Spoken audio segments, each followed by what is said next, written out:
ദൈവ തിരുനാമം വാഴ്ത്തപ്പെടുമാറാകട്ടെ. ഈ പ്രഭാതത്തിലെ വായന ഭാഗം അപ്പോസ്തലനായ വിശുദ്ധ പൗലോസ് തെസ്സലോനിക്കർക്ക് എഴുതിയ 2-ാം ലേഖനം 1 മുതൽ 3 വരെയുള്ള അധ്യായങ്ങളാണ്. ഇന്നത്തെ ചിന്തയ്ക്കായി 1 കൊരിന്ത്യർ 1-ാം അധ്യായം 11-ാം വാക്യം.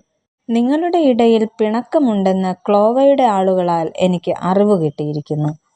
മതപരമായി വിജാതീയ ആരാധനയുടെ കേന്ദ്രമായിരുന്നു കൊരിന്ത്. റോമ, യവനായ ദേവീദേവന്മാരുടെ പേരിൽ അനേകം ദേവാലയങ്ങളും ആരാധനാ കേന്ദ്രങ്ങളും കൊരിന്തിലുണ്ടായിരുന്നു. അഫ്രോഡൈറ്റ് ദേവിയുടെ നാമത്തിലുള്ള ഒരു വലിയ ദേവാലയം കൊരിന്തിൽ സ്ഥാപിച്ചിരുന്നു. കൂടാതെ ഹെർമസ്, അർത്തമിസ്, സെയൂസ്, അപ്പോളോ തുടങ്ങിയ നിരവധി ദേവീദേവന്മാരുടെ ബലിപീഠങ്ങളും ആരാധനാ സ്ഥലങ്ങളും അവിടെ ഉണ്ടായിരുന്നു. മാത്രമല്ല, ധാർമ്മികമായി ഈ പട്ടണം വളരെ അധപ്പതിച്ച അവസ്ഥയിലുമായിരുന്നു.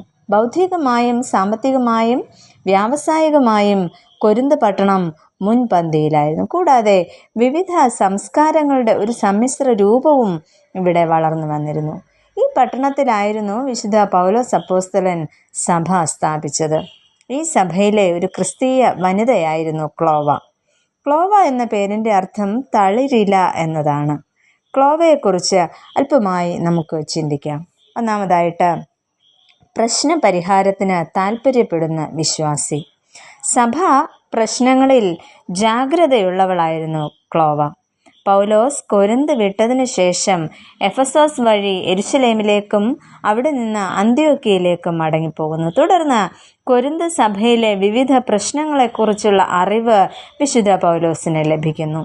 കൊരിന്തിലെ സഭാവിശ്വാസികളുടെ ഇടയിലെ ശിക്ഷണരാഹിത്യവും അസാൻമാർഗിക നടപടികളുമായിരുന്നു അവയിൽ പൗലോസ് അപ്പോസ്തലനെ ഏറെ അസ്വസ്ഥനാക്കിയത്. ഇത്തരത്തിൽ കൊരിന്ത്യ സഭയിൽ പിളർപ്പുകളും കലഹങ്ങളും ഉണ്ടായിരുന്നത് ക്ലോവയോ അവളുടെ ഭവന അംഗങ്ങളോ ആയിരിക്കാം അപ്പോസ്തലനെ അറിയിക്കുന്നത്.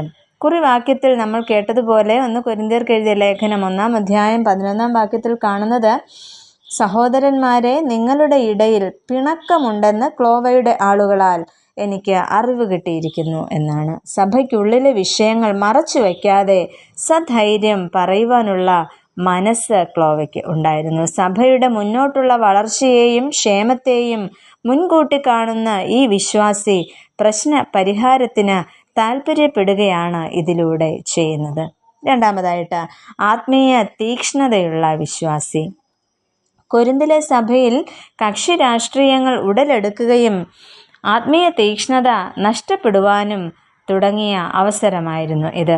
ഓരോ അപ്പോസ്തലന്മാരുടെ പേരിൽ ഓരോ കക്ഷികളുണ്ടായിരുന്നു. ഇവയിലൊന്നും ഉൾപ്പെടാത്തവർ മാറി നിൽക്കുകയും അവർ ക്രിസ്തുവിൻ്റെ പക്ഷക്കാരെന്ന് പറയുകയും ചെയ്തു. സഭയുടെ ആത്മീയ വളർച്ചയ്ക്കും പുരോഗതിക്കും ഇത്തരത്തിലെ കക്ഷി ഭിന്നതകൾ വിലങ്ങുതടിയായി തീർന്നു.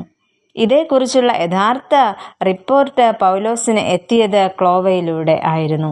അതിനാൽ ക്ലോവയും അവളുടെ കുടുംബവും ധീരമായ തീരുമാനങ്ങൾ ഇതിൻ്റെ പേരിൽ എടുക്കുന്നതായിട്ട് നമുക്ക് കാണുവാൻ കഴിയുന്നു. സഭയുടെ സമാധാനത്തിനും ഐക്യത്തിനും മുൻകൈ എടുക്കുന്നു. തെറ്റുകൾ കണ്ട് മിണ്ടാതിരിക്കുകയോ അവയോട് സമരസപ്പെടുകയോ ചെയ്തിരുന്നില്ല. മാത്രമല്ല, സഭയുടെ വളർച്ചയിലും ആത്മീയതയിലും തീക്ഷ്ണതയോടെ പ്രവർത്തിക്കുകയും ചെയ്യുന്നു. പ്രിയമുള്ളവരെ, നാം ആയിരിക്കുന്ന സഭയിൽ, സമൂഹത്തിൽ ഇന്ന് ഇത്തരം വിഷയങ്ങൾ വളർന്ന് പെരുകുകയല്ലേ? അത്തരം സാഹചര്യങ്ങളിൽ ക്ലോവയെപ്പോലെ, അവളുടെ ഭവന അംഗങ്ങളെപ്പോലെ പക്വമായ തീരുമാനങ്ങൾ എടുക്കുവാൻ, ആത്മീയതയിൽ പക്വതയോടെ മുന്നേറുവാൻ ദൈവം നമ്മെയും സഹായിക്കട്ടെ. പ്രാർത്ഥിക്കാം. പ്രിയ കർത്താവേ, ഭിന്നതയുടെയും തർക്കത്തിൻ്റെയും അനുഭവങ്ങളിൽ നിന്നും പക്വതയുള്ള തീരുമാനങ്ങൾ എടുക്കുവാനും ആത്മീയമായ പക്വത നേടുവാനും ഞങ്ങളെ സഹായിക്കണമേ. ആമേൻ.